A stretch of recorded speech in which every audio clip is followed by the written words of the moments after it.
Wow, this house is cute. But can I really get in the game in this economy? I do have savings, and I am responsible-ish. I should bury it. I'm being wild. But what if I'm not being wild, though? Could I actually score a... Kick off your home buying journey with Zillow's new BuyAbility tool. It makes it easy to find out what you can afford, so you can get off the bench and onto the playing field with confidence. Check your BuyAbility, only on Zillow. Every cup of Nespresso coffee is an invitation to transform your morning routine into a ritual you can treasure each and every day. Using the Virtuo Pup, a simple touch of the button freshly brews bold aromas and a rich, velvety crema layer for delicious cafe-quality coffee at home. Whether you enjoy your coffee hot or over ice, every sip, every morning is unforgettable. Nothing tastes like Nespresso coffee. Visit Nespresso.com or our app to explore our full range of easy-to-use machines and coffees not found anywhere else. You're listening to episode 227 of the Marathon Running Podcast. In this episode, we're going to give you some tips on how to find the best running shoe for you.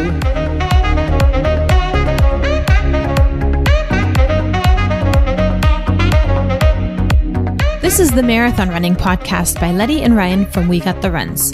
Join us in our running community for weekly content that is motivational, educational, and inspirational, and let the Marathon Running Podcast take you from the starting line to the finish line and beyond.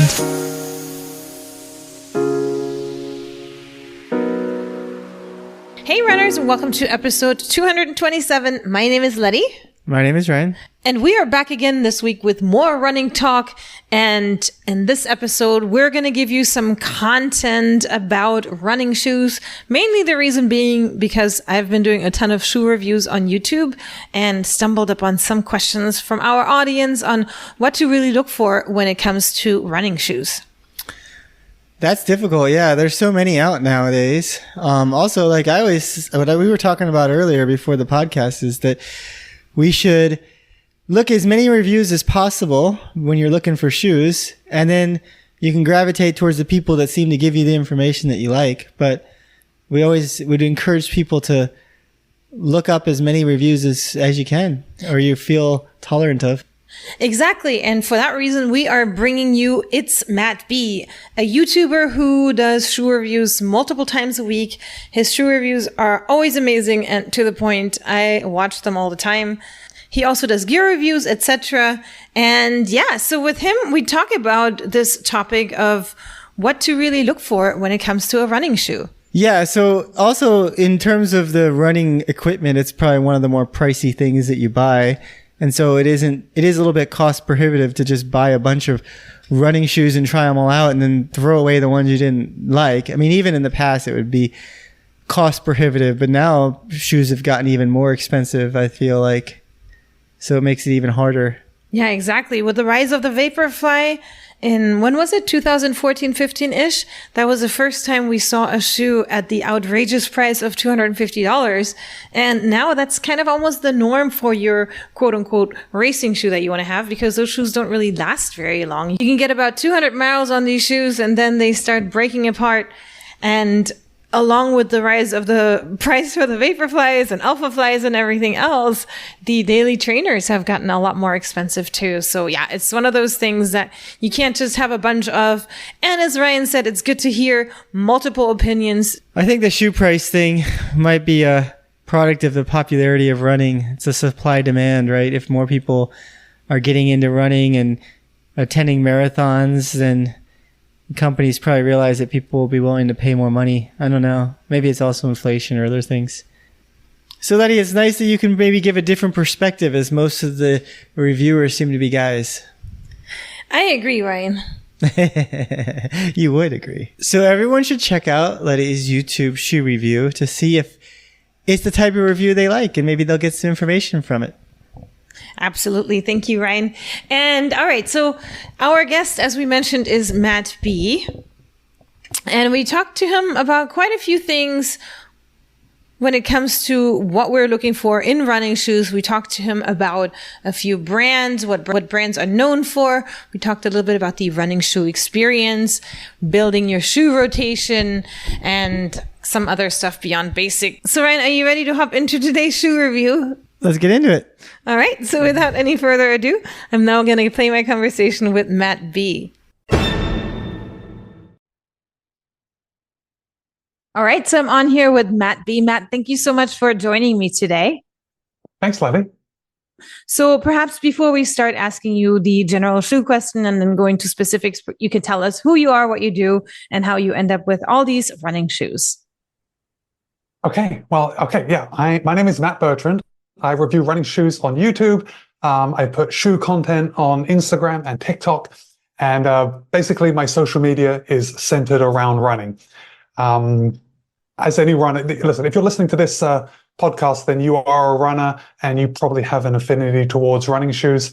I also do. I just make it my business to review them. So hopefully someone that watches my videos can find out how the shoes work for me and possibly if they could work for someone who's thinking about buying them.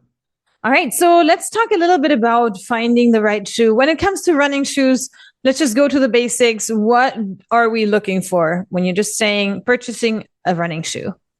Yeah, ultimately it comes down to comfort, and the comfort is the absolute number one thing. And I think for us runners, we can sometimes get swayed by companies' marketing and even shoe reviewers. You know, it's fun for me to review super shoes. I have some props in front of me.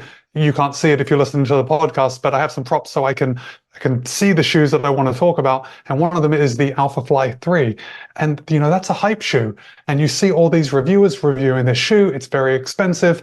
It makes people run faster. Obviously, the world record has been met in that shoe. Well, the world record in the marathon is held in the Alphafly 3, but that doesn't mean that it's going to work for everyone. So if you are getting started, and let's say you have no idea what type of running shoe to run in, it's probably going to be best that you start with something a little more even-keeled. And I want you to go into a shop. I want you to try them on so you can just see how the step-in feel is. Does it fit your heel well? You know, is there enough room in the toe box? These are all things that are the most important, first of all, before we get into like measuring performance and things like that. Okay, perfect. So we go into the running store, and how, in your experience, are running stores when it comes to measuring your foot? What do they do for the runners? Yeah, you know, it's been so long since I have been in a running store. I think it's important for new runners to go into a running store. But let's say, you know, okay, so running stores have kind of built their business around selling running shoes, but also a lot of them, at least the bigger ones, they'll put you on a treadmill, they will analyze your gait, and then from there, they'll kind of come up with a formulation of what shoe is going to work best for you. And that may or may not be true.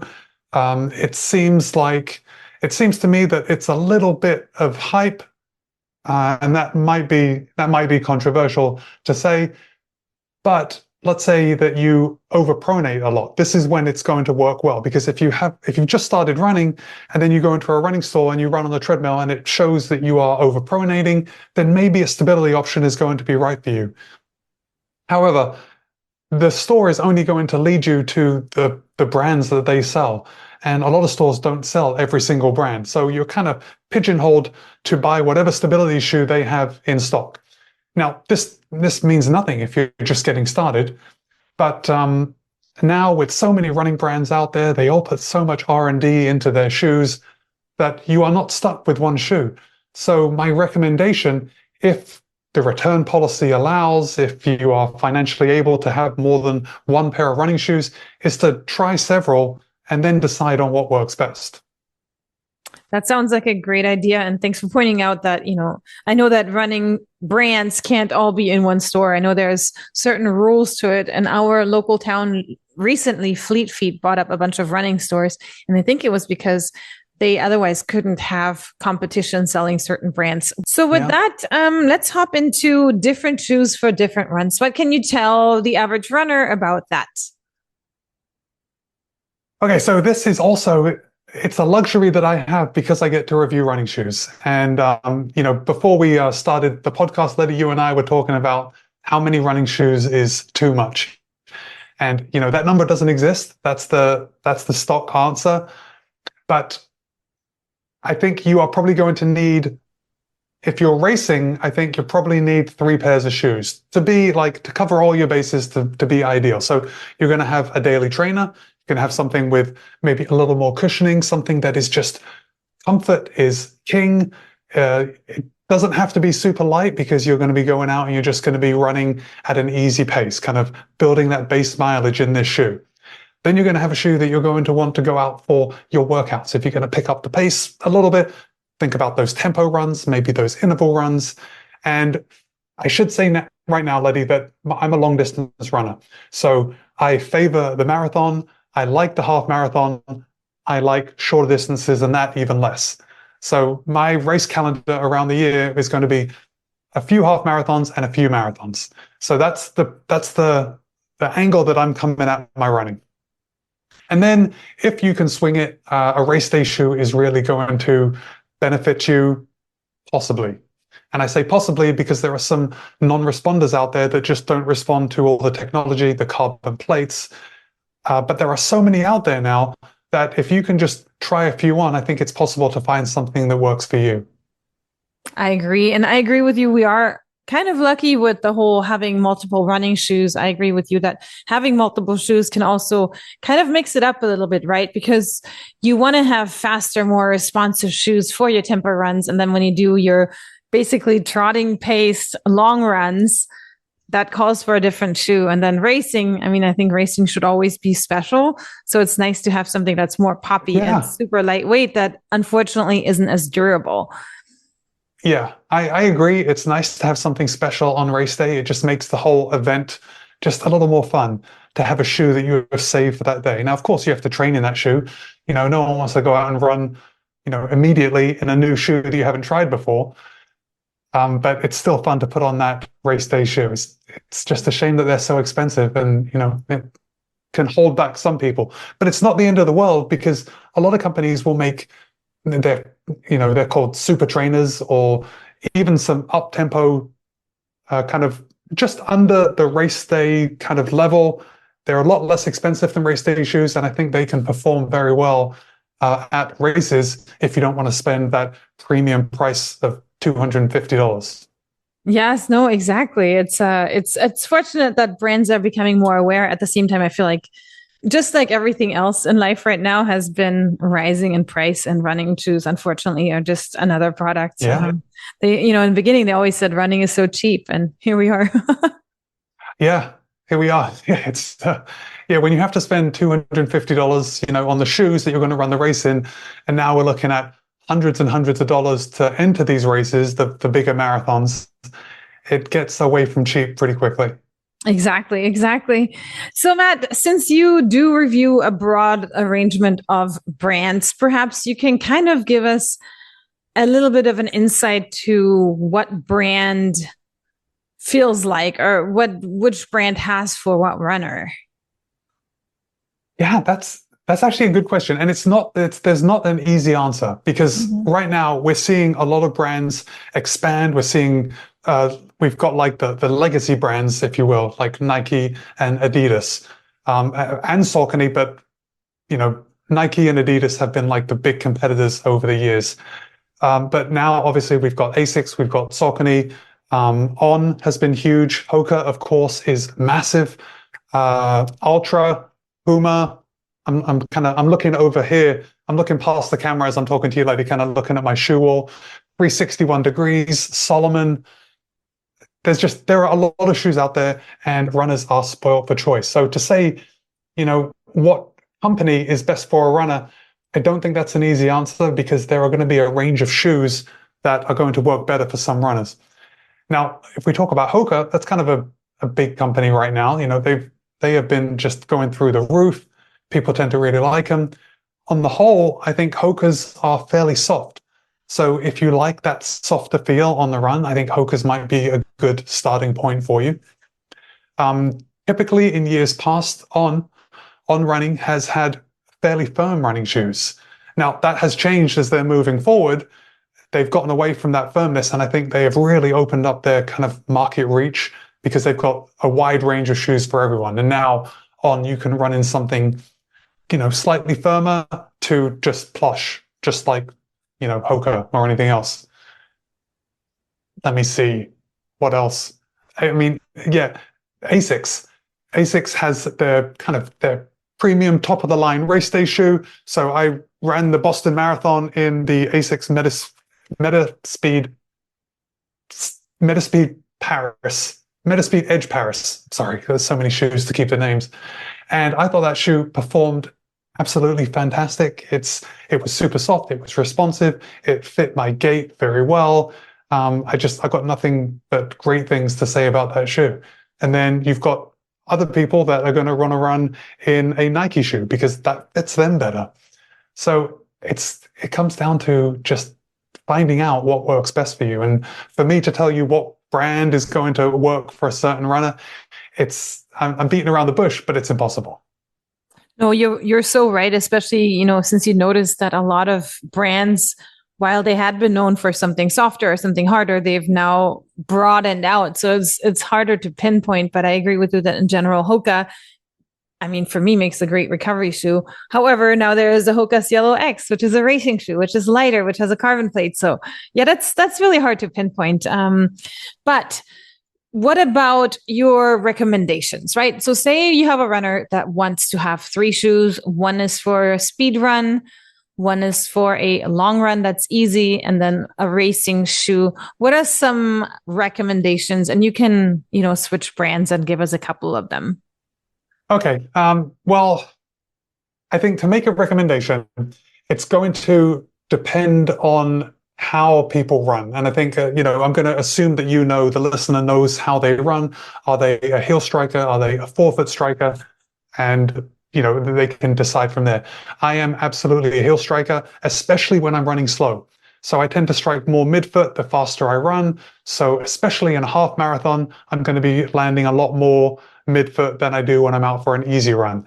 I find when I run a marathon, towards the end of the race, I start to get a little tired, I start to get a little sloppy, and I'll start heel striking again. I don't think it's necessary to change if you're a heel striker. That's how you run. That's fine.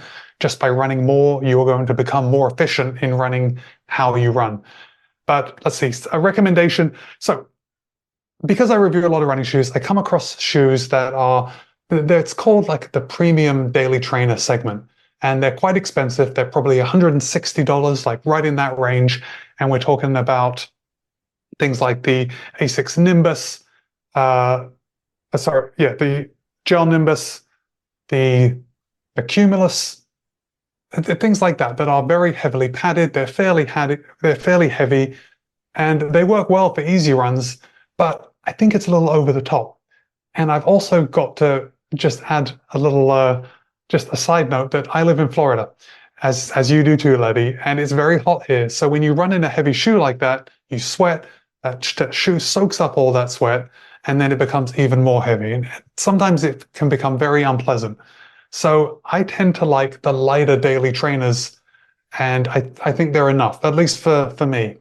So right now, the shoe that I haven't even made a review about it yet, but I've been running in the Brooks Hyperion 2.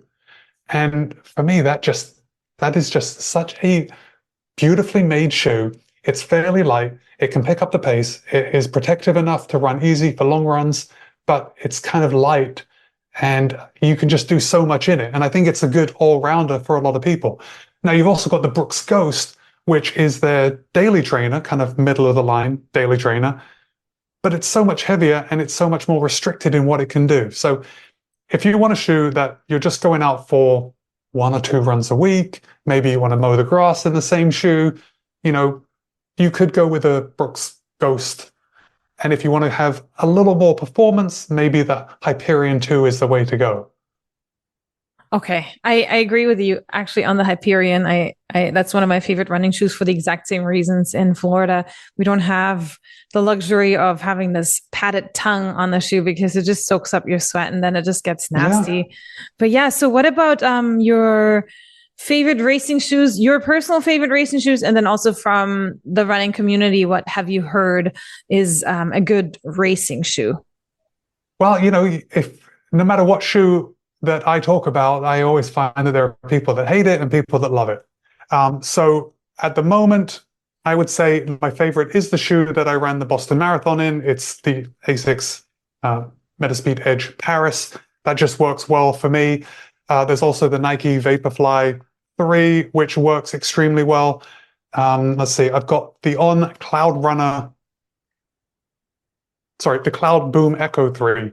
And the Cloud Boom Echo 3, I raced a half marathon in it, and it was perfect for me for that distance. However, at the marathon, I need a little different geometry because of how long that race is, and it's a little more protective. So while the Cloud Boom Echo 3 was perfect for that half marathon where it's very fast, relatively speaking for me, when I run a marathon, I want something a little more cushioned. I want the plate to have a little more of a curve in it. So for me, it works well if it starts high in the heel and then comes down to the forefoot, rather than having a plate that goes fairly straight. So if you think about the Nike Vaporfly 3 versus the Alphafly 3, the plates are shaped different. And so while I love the Alphafly 3, for the marathon, I would probably choose the Vaporfly just because of the geometry of the plate and the midsole. Okay, so it comes down to personal preference again, but yeah, thank you for pointing out those few shoes. And I think I used to be on the train of Nike only, and that was because I'd found a shoe that worked for me. This is like 10 years ago, and so I would just, like we were talking earlier, online order them, and then when I was able to receive more shoes, I opened my eyes a bit more to see that, wow, there's something beyond Nike. And now I have no problem switching from shoe to shoe. However, when it comes to clothing, I always have like an issue when, you're wearing Nike shoes, but then you have Adidas shorts on and that kind of thing. How do you feel about all that? Well, I'm no fashion guru. People are going to do what they're going to do. And I get the personal preference. Like if, for people my age, we grew up either liking Nike or Adidas. And that's hard to get past. Although it's totally misplaced today, because if you are just going on performance, and look, if there were no branding on the shoes, there are shoes equally as good as Nike shoes and way better. Nike isn't the king of running shoes anymore. Saucony makes some fantastic, just world-class shoes. Especially Asics. I mean, there are so many brands out there that make just top quality shoes that, you can't get over your natural inclination to like a brand because they have done what brands are supposed to do. They're supposed to kind of endear themselves to you for one reason or another. But from a performance standpoint, it's silly. There are so many good shoes out there. Exactly. Yeah, that's funny. Yeah. All right. So my last question to you would be, I guess, just about the latest shoe trends and technologies. What have you seen out there, and what do you think is going to happen? Is there going to be more things like the carbon plate coming out, or I've seen some shoes adding the carbon plate to a recovery shoe, etc., for instead of springiness, more stability. What are your thoughts on that? Yeah, I think it's. We're not going to get away from plated shoes anytime soon. It's still fairly new. You've got to think that, it was only 2017 that the first carbon plate was put in a shoe. Of course, Mizuno was doing it long before that with their wave plate. But yeah, the plates in shoes are just going to continue, if not for performance, then for stability, because you've got to think of these super light responsive foams. They almost need a plate in order to keep them together. So when we're going lighter, we're going to need that plate for more structure. So we're not going away with that. I think maybe more brands will experiment with like dual plates, kind of different plating systems, like the Adidas Prime X2 Strung. They have 3 plates. The Hoka Tecton X has dual plates, so they run parallel to each other. And I think that's the direction that we're going to go. Of course, the whole max stack height thing, everyone's on that bandwagon right now. That will probably correct, and I don't think that's I'm not a prophet. I just think that's going to be the cycle. We had a couple of years ago, it was barefoot running. I never got into that craze, but now we're seeing everyone wanting as much stack height as they can get to add comfort. Is it necessary? I don't know. I question it a lot of the time, but I know that I do prefer more cushioning than less cushioning. So I think we'll find that middle ground sometime soon. but it's an exciting journey to be on. And, we get to try these shoes, try them out first and see how they are.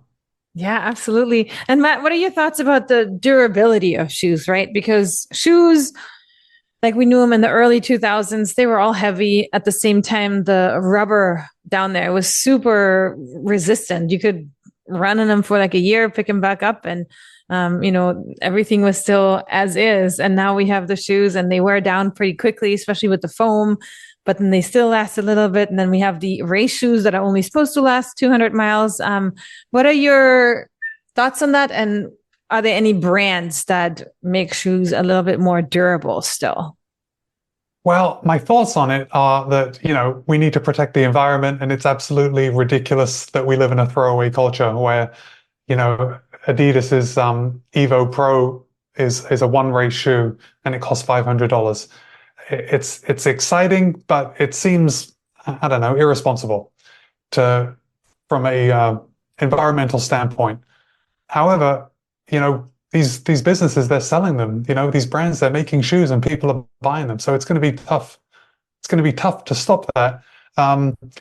Of course, the reason that shoes don't last as long is because shoe brands are trying to make them lighter and lighter and lighter in order to save weight, which makes them faster, which makes more people buy them. So it's kind of a vicious circle.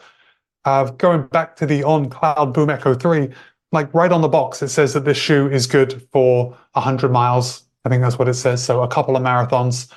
And then what? Is it no good?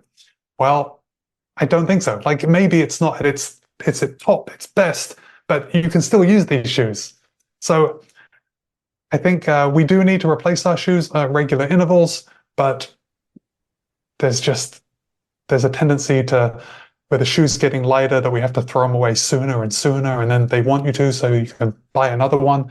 But generally speaking, the training shoes are going to be more resilient and they're going to last a lot longer. So if you are just, let's say, a normal runner and you don't worry about racing, or you don't worry about saving a couple of grams on your race shoe, you're going to be able to invest in shoes that do last a little longer. And that's going to be brands like, I can't even say a brand. Puma is excellent. So I can't say a brand and then I immediately say a brand. Puma is excellent with their Puma Grip. It's incredibly grippy and it seems to last a long time.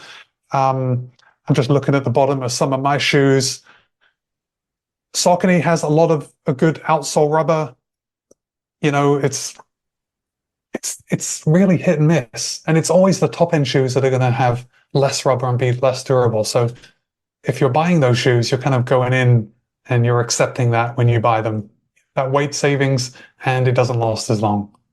Yeah. And it's unfortunate because also, if you have a different type of gait, if you're landing a little bit more as a heel striker, unfortunately, you could technically land on some of the parts of the shoe that don't have the extra rubber added. So then you wear down the foam sooner. And, I've actually met a person locally that has added shoe rubber on the bottom of his expensive shoes, and he's made them last longer that way. That's a great idea. Like that's a shoe hack for sure. That's a great way to save money, especially if you're wearing down, because I'm a heel striker, as I've said, and the bottom of my shoes, they all wear out on the heel first. The race shoes, not so much, but all my training shoes, they wear down at that lateral heel very quickly. Yeah, and then you see that foam that's normally white turning yellow because you've, worn down the outside layer of it, and then you're like, okay, now it's getting wet, and what is going to happen to the shoe? Yeah, that's how it goes. But it is what it is. The shoe companies know this, that you'll see on the lateral heel edge, that is part of a normal gait cycle. So the companies know that they have to put a little extra rubber there on the heel because most people, when they land on their lateral heel and they roll through their gait and then they toe off. So there's a lot of people out there that are landing like that. It seems like it's the race shoes that just neglect that extra rubber. Yes, exactly. Matt, thank you so much for coming on and speaking with me. If people want to find your channel and follow you, how can they do that best? Letty, thank you so much. I appreciate you asking me to be on your podcast. I can be found at It's Matt B. It's Matt B across platforms. And it's at it's_Matt_B_. But if you just put in It's Matt B, I come up. Perfect. Thank you so much, Matt. Thanks, Letty. Some people just know they could save hundreds on car insurance by checking Allstate first. Like, to check the Jumbotron first, before attempting to eat a stack of Supreme nachos in one bite. Now you're just a meme that everyone shares on game day. Checking first is smart, so check Allstate first for a quote that could save you hundreds. You're in good hands with Allstate. Savings vary, subject to terms, conditions, and availability. Allstate Fire and Casualty Insurance Company and Affiliates, Northbrook, Illinois. Since you're new to H&R Block, we'll look at your returns from the last 3 years for any money your last guy might have missed, for free.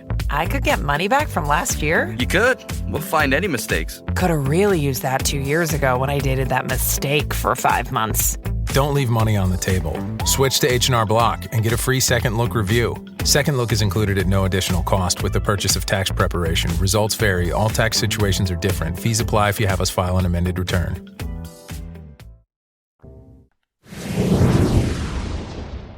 All right, so now from our sponsor, Tifosi Optics. Tifosi, the brand name, is the Italian word for superfan, and that's who they make the eyewear for. Their slogan is "Live Your Passion."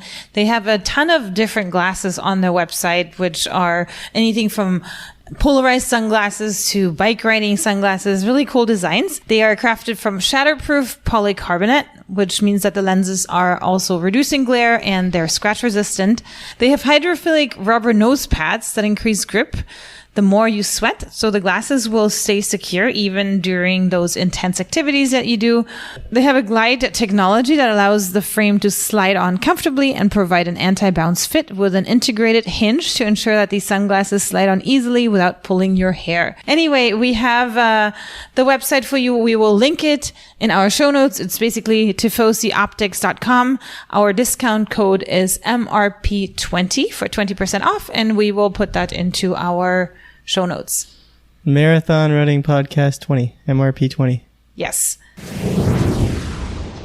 All right. Thank you, Matt, for coming onto my podcast and sharing your expertise with our audience. I hope this content, as always, is a little bit helpful, and feel free to check out Matt's YouTube channel, which is linked in our show notes. Yes, and go find your new pair of shoes. Yes. Does that count for me too? No more shoes for you. All right. So stay tuned for next week. Next week, we're going to have a great episode, which I can't tell you what it is about yet because we haven't figured it out yet. But rest assured, we'll have it ready for you guys in due time. And with that, have a good week of running. Thanks for tuning in. For more information and marathon running news, please head to www.marathonrunningpodcast.com, and we'll be back next week.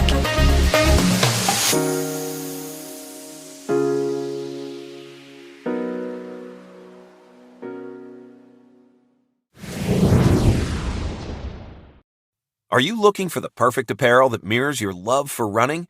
Look no further than Run Swag, the go-to store by runners for runners. From witty tees to hoodies that commemorate your marathon majors to crops that get you motivated, Run Swag's got you covered. Discover the perfect blend of comfort and style. Visit www.runswag.com. Run Swag, there's something for every runner.